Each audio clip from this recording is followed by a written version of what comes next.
Elara Monroe had always lived quietly, an artist who preferred color to conversation. The morning everything began, she sat before her easel, brush suspended midair, staring at a half-finished woman walking away from a field of smoke. From the kitchen drifted the sound of a television and the low, confident voice of her husband, Adrian Monroe. He was reading the news aloud, mostly to himself, but also to remind the world he was still in control. $11 million, he muttered, checking the numbers again. Your uncle must have really liked you. Adrian's tone was half admiration, half resentment. Elara only smiled faintly. He didn't like me, she said. He pitied me. Her answer floated in the air like smoke, honest, tired, final. Hey there, my amazing family. Welcome back. Get comfortable, grab a drink, and settle in, because today's story is going to pull at your heart in all the right ways. If you're excited already, hit that subscribe button and tell me in the comments where you're watching from. Tomorrow, I've got another powerful story waiting for you. And trust me, you won't want to miss it. The room smelled of turpentine and rain. Outside, thunder rolled softly over Charleston. They had been married 7 years, long enough for love to turn into routine and routine into distance. The inheritance should have been a miracle. Instead, it became a mirror, showing everything they no longer were. That night, Elara sat alone at the kitchen table. Her uncle's letter lay open in front of her, the ink trembling with age. To my niece Elara, the one who never asked for anything but always gave everything. May this gift free you from what you fear most. She traced those words with her finger. What did he think she feared? Poverty? Loneliness? Or being unseen by the man, sitting 10 feet away scrolling through emails? A text appeared on her phone. Working late. Don't wait up. And that was how their love spoke these days, through messages without voices and nights without warmth. The next morning, she drove to her studio near the marsh. Mist hung over the water, her favorite kind of silence. She breathed in salt and paint thinner, thinking that maybe money wasn't the problem. Maybe it was the emptiness wealth could no longer fill. When she returned home that evening, Adrian was waiting, pacing. He wanted to talk about investments. She wanted to talk about peace. They ended up talking about nothing. Adrian, everything that happens to you happens to us. Elara, does it? You didn't even notice when I stopped sleeping beside you. The argument ended with Elara grabbing her coat. She whispered, I just need air, and stepped into the storm. Rain blurred the road ahead. Her phone buzzed. Adrian's name lighting the screen, his text an apology. I didn't mean it. Come home. She smiled, but only for a second. Then headlights appeared, too bright, too fast. The crash came like lightning, without thunder. Metal screamed, glass exploded, and in a heartbeat, Elara's world went silent. Hours later, in another part of the city, Adrian received a call. A trembling voice told him there had been an accident. By dawn, he was staring at a coroner's report. Vehicle fire. No survivors identified. They'd found only her necklace, the one he'd given her on their wedding day. He signed the papers with a shaking hand. Not out of grief, but disbelief. The world had ended quietly, just as their marriage had. A week later, friends gathered on the beach for a memorial. Adrian scattered sand into the waves and whispered, Goodbye, Elara. Beside him stood Chloe, a co-worker whose comfort came too easily. When she touched his arm and said, You don't have to do this alone, he didn't move her hand away. Meanwhile, miles away in a rural clinic near Savannah, a woman opened her eyes. The tag on her wrist read, Jane, Doe number 37. Her voice was little more than a whisper. Who am I? The nurse smiled sadly. We'll find out together. Rain tapped on the window. Somewhere deep in her fractured memory, a name tried to surface. Adrian. But the sound vanished in the hum of machines. She reached toward her chest for a necklace that wasn't there. Tears slipped down her cheeks, though she didn't yet know why. Elara Monroe was alive, but the world had already buried her. For 6 weeks, Elara Monroe existed only in medical records and the whispered prayers of nurses who didn't know her name. Her body was bruised and broken, her face marked by fire. But her heart, stubborn and quiet, refused to stop beating. When she finally opened her eyes, the world was white. Walls, sheets, light. Everything pure, everything foreign. A nurse smiled down at her. "Good morning, sweetheart. You're safe now." Safe. The words sounded foreign. Elara tried to speak, but her throat rasped like sandpaper. No sound came. The nurse placed a gentle hand on her shoulder. "You've been through a lot. You rest, okay? We'll figure out who you are." The tag on her wrist read, Jane Doe number 37. It was the only name she had. Days passed like fog. She learned how to breathe again without help, how to sit up, how to move her hands. The world outside her window was a blur of rain and pale sunlight. Every night, she dreamed of headlights and a man's voice saying, "Come home." The doctors told her she'd suffered head trauma and memory loss. They called it selective amnesia. Elara called it being erased.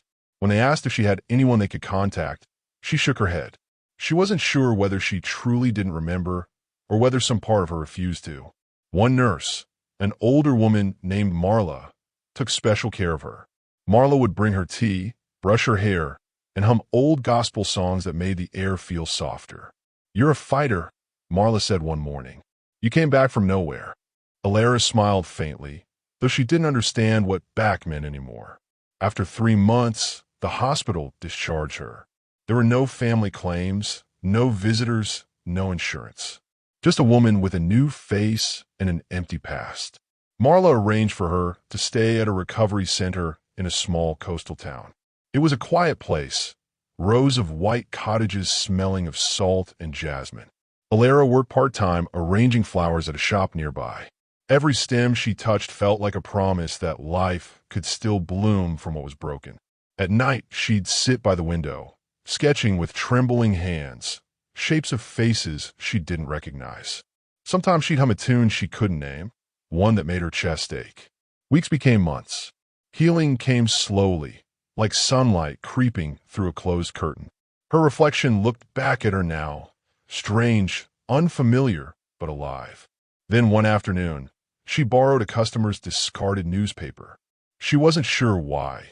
Maybe she just wanted to feel connected to the world again. But when her eyes fell on a small headline near the bottom corner, her breath caught. Local financier Elara Monroe marries colleague after tragic loss. There was a photo. Adrian in a gray suit, holding the hand of a woman in a white dress. Chloe. His smile looked easy, practiced. The same smile she had once painted 100 times without getting right. Elara stared at the picture until her vision blurred. The newspaper trembled in her hands. Memory returned not as a flood, but as a pulse, one heartbeat at a time. The voice in her dreams, the name that had been hiding under layers of smoke, it all came rushing back. Adrian, her husband, the man who had buried her. She folded the paper, placed it gently on the table, and walked outside into the rain.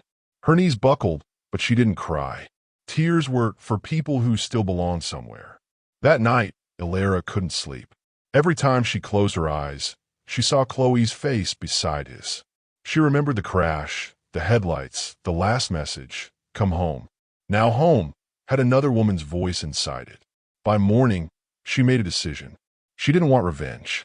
She didn't even want answers. She just wanted her name back.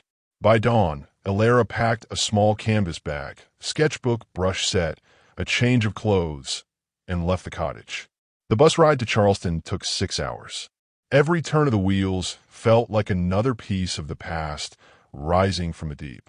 She kept her head low, scarf drawn high to hide the scars. When the skyline appeared, church steeples, bridges, glass towers, it looked both familiar and cruel. Her first stop was the courthouse. She needed to prove she existed. The clerk stared at her papers, frowning. But Mrs. Monroe was declared deceased 18 months ago, the woman said. Elara answered quietly, "Then bring her back." After a moment, the clerk stood, whispering to his supervisor. Phones rang. Forms were printed. A small crowd gathered, curious. The name Elara Monroe had returned from the archives to the living world. When the last stamp hit the page, the clerk exhaled. "Well," she murmured, "congratulations, Mrs. Monroe. You're legally alive again." Elara thanked her, though the words felt hollow.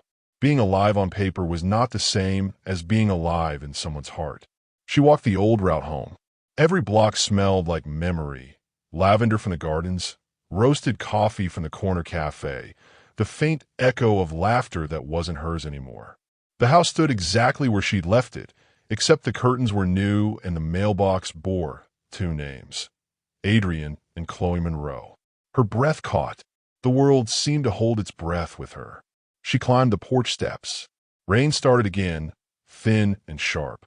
When she knocked, she expected silence. Instead, the door opened almost instantly. Chloe stood there, radiant and composed, until her eyes met Elara's. For a heartbeat, she didn't move. Then she screamed. The sound tore through the hallway, sharp enough to rattle the framed photos on the wall. Photos of her wedding to Adrian, of vacations, of a life built on Elara's grave. Adrian appeared behind her, glass in hand. The moment he saw who stood on the porch, the glass slipped and shattered. "Elara," he whispered. It wasn't a question. It was disbelief dressed as guilt. For a long moment, no one moved. Only the rain filled the space between them. Neighbors peeked through blinds. A car alarm wailed somewhere down the street. The world, for all its noise, felt utterly silent inside that doorway. Elara finally spoke, voice steady. "I'm not a ghost." Adrian stepped forward, pale. "God," they said, "they were wrong." Chloe backed away, trembling. "This isn't real," she murmured. "She's dead." Elara looked at her, then at Adrian. Apparently not. The officer who later arrived didn't know what to write in his report. He simply marked it as identity confirmation pending. When the commotion settled, the three of them sat in the living room. The same room that had once smelled of turpentine and love. Now it reeked of perfume and shock. No one spoke. Elara's eyes drifted to the mantel where her own portrait still hung, dusted but undisturbed. Underneath it sat a silver urn, empty, decorative, symbolic. The irony made her smile. That night, the past and the present finally collided, leaving no one untouched. Adrian would never again be the man who thought he'd buried his wife. And Elara would never again be the woman who waited for his apology. She had come back to claim her name, not her marriage. The night Chloe screamed, blue police lights painted the driveway while neighbors whispered behind curtains. Elara stood on the porch, soaked, trembling, half awake in her own life. Adrian tried to explain, his voice cracking under disbelief, but every word slid past her like water over glass. When the officers left, Chloe locked herself in the bedroom. Adrian and Elara sat at opposite ends of the dining table, the same one that once held candles and sketches of her paintings. The clock ticked between them, louder than conversation. "Ow," he asked at last. She told him only fragments. The hospital, the nameless weeks, the long crawl back to memory. She spared him the loneliness, the nights she'd screamed into pillows just to remember how sound worked. He lowered his head. "They found your necklace." I know," she said quietly. That single sentence ended their talk. Shock replaced apology. Days blurred. Reporters camped outside for a week before finding newer tragedies. Chloe packed her things and moved in with her sister, promising lawyers she'd sort it out later.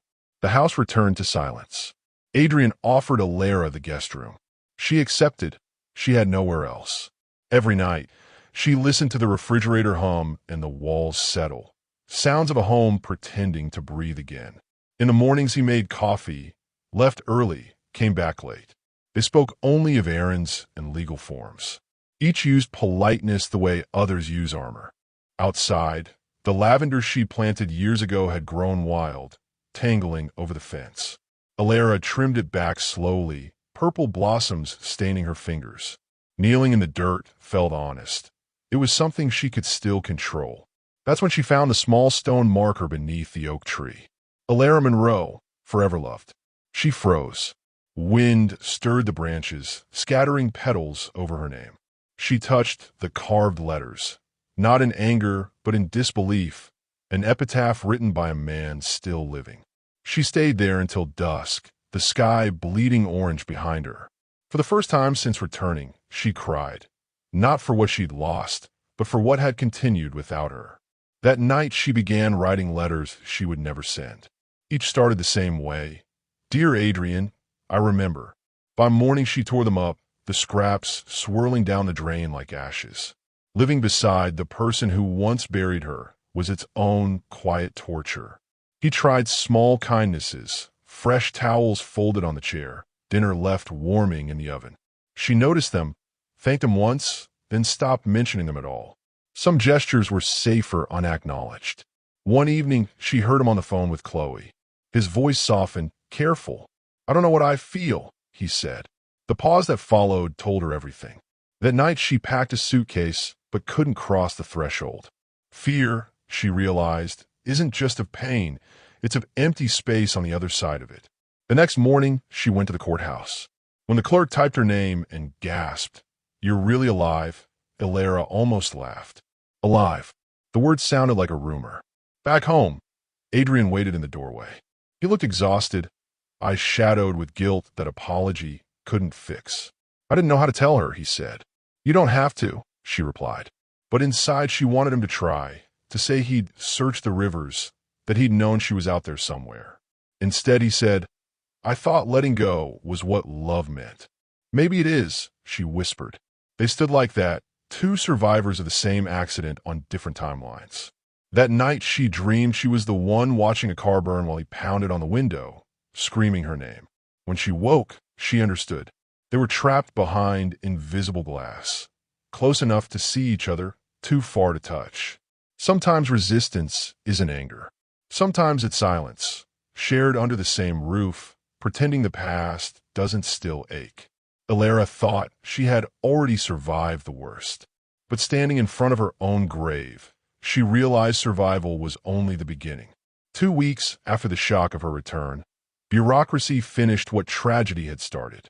Because Elara had been declared legally dead, every account, every document, every trace of her inheritance was frozen behind the signatures of the late Elara Monroe and her surviving spouse. The law demanded they appear together, husband and wife resurrected on paper. They sat shoulder to shoulder at a government desk, pens trembling for different reasons. The clerk read clauses aloud, as if reciting scripture. When it was done, she smiled politely. "Congratulations, Mrs. Monroe. You're officially alive again." The words landed heavy. Alive officially, broken privately. Outside, Charleston smelled of wet asphalt and magnolia. Adrian offered her a ride home. She wanted to refuse, but exhaustion pressed her into the passenger seat. The car was new, spotless, nothing of a night that had swallowed the old one. Still, her muscles tensed at every sharp turn. "It's not the same road," he said softly. She nodded, fingers white around her back. "It feels the same." Back at the house, legal folders spilled across the kitchen table like open wounds. The lawyer's schedule forced them into constant contact. Signatures, interviews, updates. Proximity disguised as necessity. Chloe returned once to collect her things. Her perfume lingered long after she was gone, sharp and citrusy. She moved through the rooms like an intruder, glancing at photos, avoiding Elara's eyes. At the door she said quietly, "You really are back." Elara only answered, "Apparently." Then Chloe left, leaving behind the echo of heels on hardwood and the faint sound of a door closing on another life. Days became rhythm. Coffee at dawn, paperwork by noon, silence by dusk. Adrian worked from his study. Elara repainted the upstairs room that once held her canvases. The smell of turpentine filled the air again, acrid alive. One evening he appeared at the doorway, sleeves rolled up, hesitation in every line of him. "I used to hate that smell," he said. "I used to think it meant you were leaving again." "Maybe I was," she replied, not looking up. He didn't move closer, but something invisible shifted between them. Guilt softened into something quieter, recognition. By habit, he began leaving 2 mugs on the counter instead of 1. She started trimming the lavender each morning and placing sprigs by his cup. Neither mentioned the gestures. Sometimes peace begins in the things people pretend not to notice. At night, when storms rolled in, they'd both stand by separate windows watching lightning split the sky. No words, just the same storm reflected twice. One night the power failed. Candlelight wavered across the walls. Adrian found her sitting on the stairs, the scar on her temple glowing gold in the flicker. "You shouldn't be alone in the dark," he said. "I'm not," she answered. He nodded and stayed until the lights returned. The next morning, a letter arrived from the bank confirming transfer of the inheritance. $11 million, finally hers. Elara stared at the number without reaction. Money had started the story. It couldn't end it. They signed the last page together. When the courier left, Adrian exhaled as if releasing years of held breath. "It's finished," he said. "Nothing ever really is," she replied. He smiled faintly. "You always had to get the last word. Only when I'm right." For the first time in months, laughter, small, uncertain, slipped between them. That evening she walked the garden path, lavender brushing against her fingertips. Adrian joined her, hands deep in his pockets. He looked at the horizon, then at her. "I never thought peace could hurt this much." "That's because it isn't peace," she said. "It's waiting." The sun set behind them, light scattering through purple blooms. For a moment, they stood close enough for their shadows to touch. When she turned toward the house, he whispered to the wind, "I'm still sorry." She didn't answer, but her pause was long enough to mean she'd heard. The days after Chloe's departure were quieter, but not calmer. Silence had a heartbeat now, pulsing between two people too afraid to name it. Adrian started coming home earlier. He claimed it was for work, but Elara sensed it was because the house no longer scared him. Some ghosts are easier to face when they start breathing again. One afternoon, she found a box in the attic labeled Old Files. Inside were insurance receipts, bank slips, and a folder of photos she'd never seen. At first, she thought they were harmless, a company event, a gallery fundraiser. Then she saw Chloe in almost everyone. The laughter in those pictures was casual, intimate. The timestamp on the back of the earliest photo made Elara's stomach twist. It was months before the crash. By the time Adrian came home, the photos were spread across the dining table like evidence. He froze in the doorway. "You could have told me," she said quietly. He didn't deny it. He just closed his eyes, shoulders sinking under the weight of everything unspoken. "It started as nothing," he whispered. Elara looked at the pictures again. Nothing had never looked so practiced. She didn't scream. She didn't throw anything. She simply turned away. Sometimes silence is a sharper punishment than fury. That night she walked down to the beach, the one near the marina where she used to paint the horizon. The tide hissed softly over sand, black water reflecting half a moon. For the first time since returning, she spoke aloud to no one. "I died angry," she said. "Maybe that's why I came back." The wind carried the words away. The ocean doesn't care who's sorry. When she turned to leave, Adrian was there, drenched in rain. He'd followed her, or maybe he'd been waiting. "I should have told you before," he said. "I thought it was over." She faced him. "It wasn't. You just buried it with me." He nodded, eyes glinting with the kind of regret that doesn't fix anything. "I'm sorry." "I know." She walked past him without another word. The next morning, they drove to the attorney's office to finalize estate matters. Neither spoke. The drive stretched long and heavy, filled only with wiper blades swiping at leftover rain. Adrian finally said, "When they told me you were gone, I couldn't breathe. Chloe helped me keep moving. That's all it was." Elara stared out the window. Sometimes people mistake motion for healing. He sighed. "I never stopped loving you. I just didn't know how to love someone who wasn't there." She didn't look at him. "And now you don't know how to love someone who is." At the office, the lawyer handed them a final document. The inheritance fully cleared, $11 million ready for her signature. She signed quickly, her name bold across the page, as if reclaiming more than just wealth. When they left, Adrian waited by the car door, searching her face for some trace of the woman he'd lost. All he saw was someone reborn through fire. That night, Elara returned to her studio. Paint covered her hands, colors colliding on the canvas, orange, red, smoke gray. She painted until dawn. When she stepped back, the image before her made her throat tighten. It was the crash again, same sky, same light, but this time the woman in the flames wasn't running. She was standing still, watching the fire fade into morning. Adrian found her hours later, barefoot, streaked with paint and exhaustion. He stared at the painting. "She's not afraid anymore," he said. She's done running, Elara replied. He hesitated. Is that you? She smiled faintly. It used to be. The two of them stood in silence, the only sound the faint ticking of a clock and the slow rhythm of forgiveness beginning to breathe. Healing crept into their lives quietly, like sunlight sneaking through old curtains. The house, once heavy with grief, began to sound alive again. Footsteps, clinking mugs, the hum of small talk that didn't sting. Elara spent her mornings painting by the open window. Adrian worked in his study, the muted clicking of his keyboard filtering through the walls. Some days they barely spoke. Other days conversation found them unexpectedly. Simple, careful exchanges that felt more like truce than intimacy. One afternoon, she found him repairing the swing beneath the oak tree. He was clumsy with the rope, all thumbs and determination. She leaned against the railing, smiling. Didn't know you could fix things. He grinned. You make people want to try. When the last knot held, they both tested it. The wood creaked, but didn't break.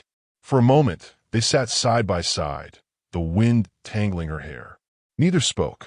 The silence wasn't empty this time. It was full of everything they didn't need to explain. Later, they ate dinner together for the first time in months. The meal was simple: pasta, salad, a bottle of old wine Adrian found tucked behind the pantry. They laughed when he struggled with the corkscrew, laughter that surprised them both. Feels strange, he said, pouring 2 glasses. What does? Peace. Elara smiled faintly. Don't get used to it. Life has a way of interrupting. They toasted anyway, glasses clinking softly between them. Outside, thunder rolled far away, but inside the house the air was warm. That night, the storm arrived. Power flickered, lamps dimmed. Elara lit candles while Adrian fetched blankets. When lightning flashed through the window, she didn't flinch this time. He noticed. Not afraid anymore.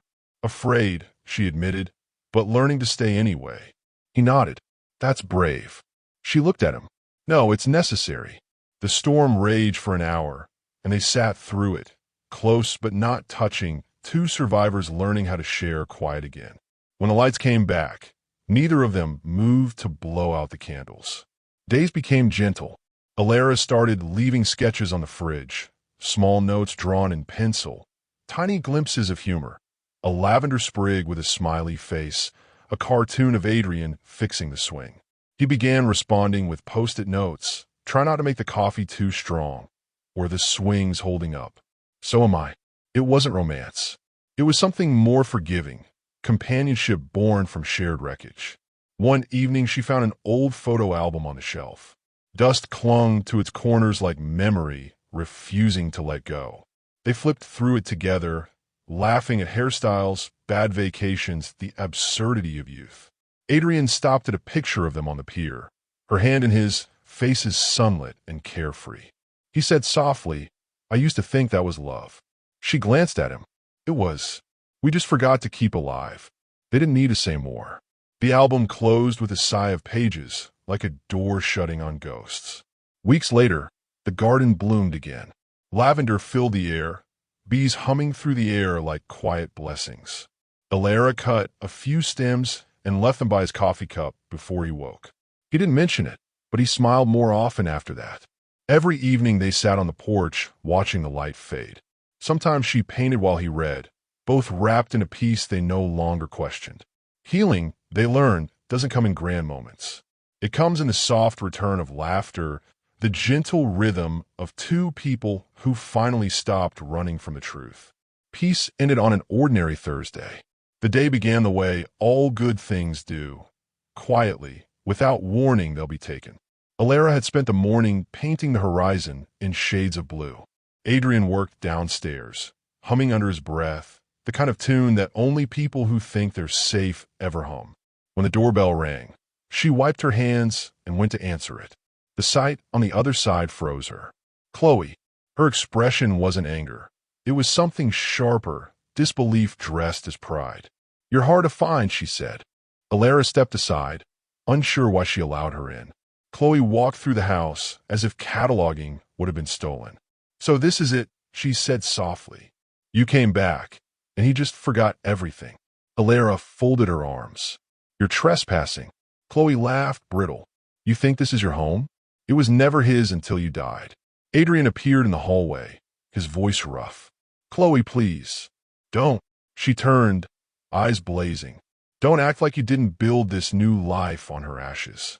Elara's pulse thudded in her ears. She wanted to speak, to tell Chloe she didn't want revenge, but the words wouldn't come. Chloe took a step closer, lowering her voice. Do you know how long he was mine before you crashed that night? The question cut through the air like shattered glass. Elara didn't respond.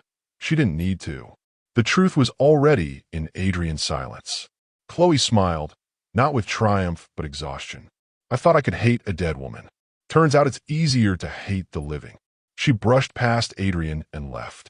The front door slammed, leaving thunder in its wake. Rain began almost instantly, hard against the windows.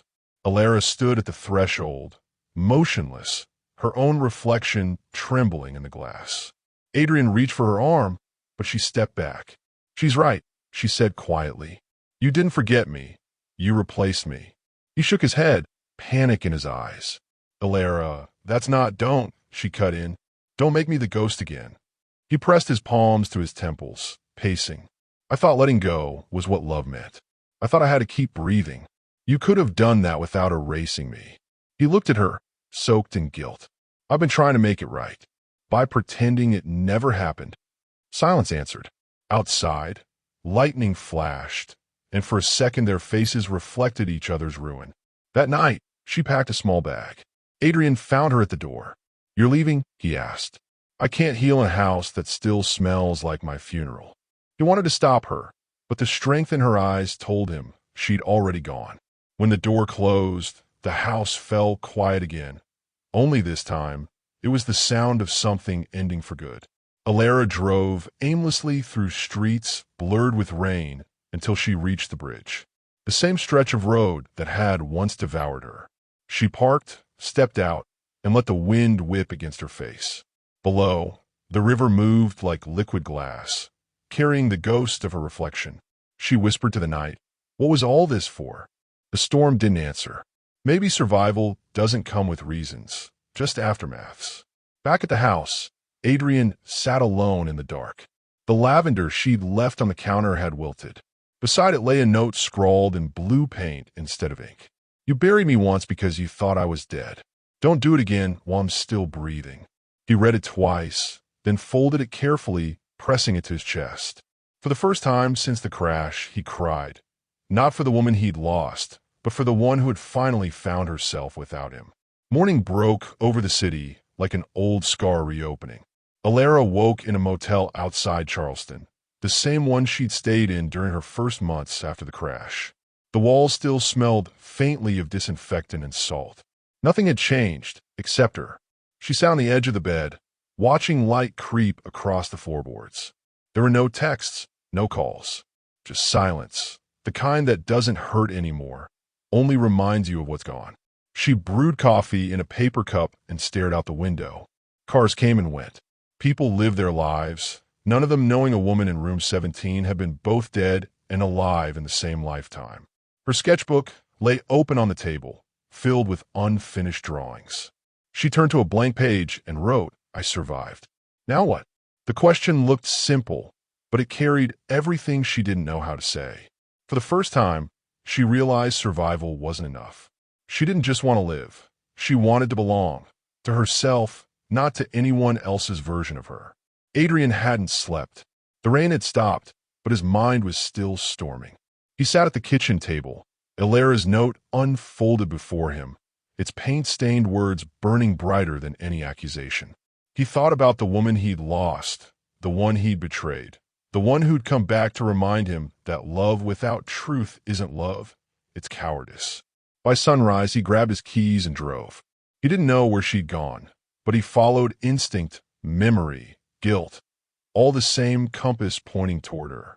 He retraced the road to the coast, the same road that had once taken her away. Every mile felt like an apology he should have made sooner. Elara spent the morning walking along the shoreline. The sea was calm, almost forgiving. She stepped into the water until the waves kissed her knees. It was cold enough to make her breath catch, but she didn't move away. She whispered, I forgive you, unsure if she meant Adrian, the ocean, or herself. By noon, Adrian found her there. He didn't call out right away, just stood at the edge of the sand, watching her silhouette against the horizon. When she finally turned, their eyes met across the distance that had nearly destroyed them. I didn't know if you'd come, she said. I didn't know if you'd want me to. They met halfway, the tide swirling between them. Adrian held up the note she'd written. I read this until the words blurred, he said. You were right. I buried you twice. Elara nodded. And now, I don't want to fix what I broke, he said. I just want to thank you for surviving it. Tears gathered in her eyes, but her voice stayed steady. I don't hate you, Adrian, but I can't be the woman who died for your forgiveness. He smiled sadly, then be the one who lives for her own peace. They stood there as the tide pulled around their feet. No embrace, no promises, just understanding. Sometimes love's final act isn't reunion, it's release. Elara reached into her pocket and pulled out the small pendant that had survived the crash. Keep it, she said, to remember that we walked through fire and came out different. He closed his hand around it. Goodbye, Elara.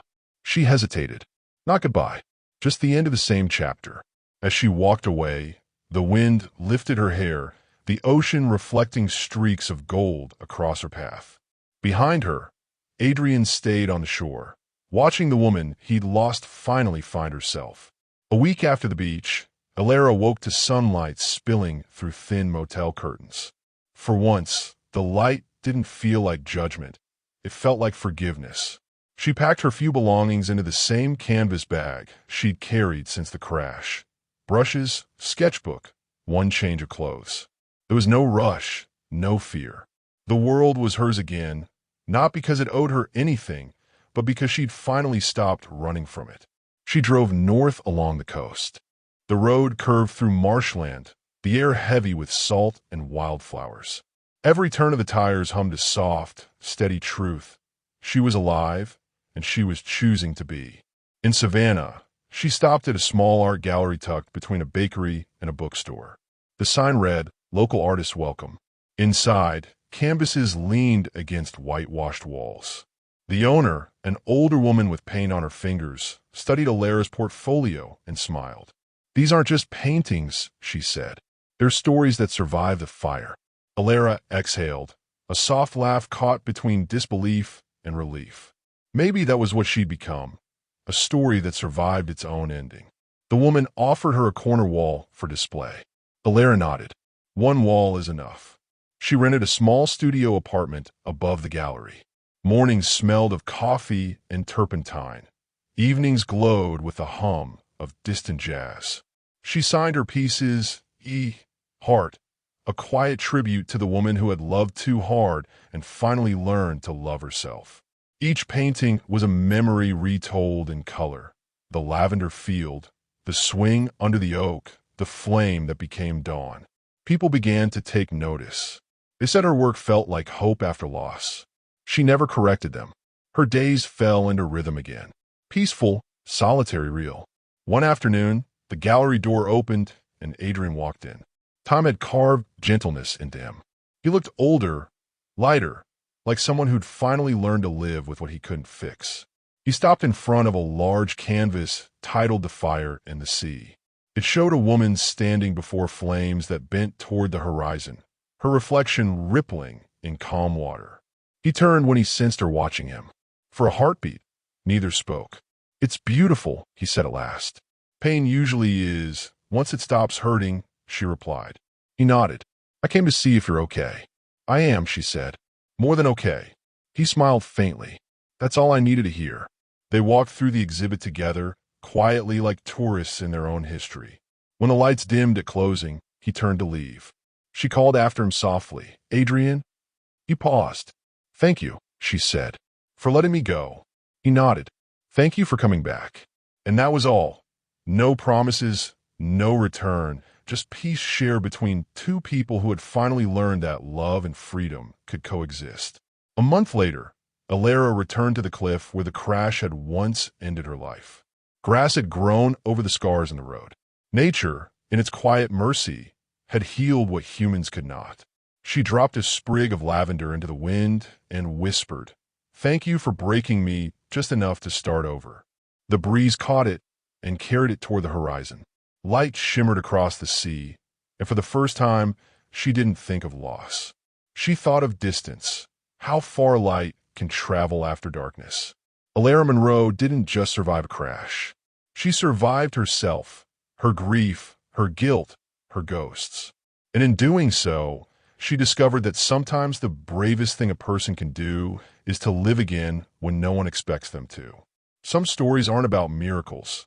They're about survival that doesn't look pretty. Elara didn't get the life she planned. She got the one she needed. She learned that love isn't always about holding on.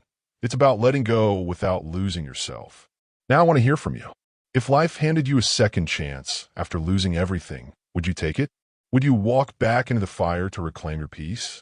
Tell me in the comments below, what does starting over look like to you? And if Elara's journey moved you, tap that like button, share her story with someone who needs hope tonight, and subscribe for more true-to-life stories that remind us that every ending can still become a beginning. Thank you so much for watching till the very end.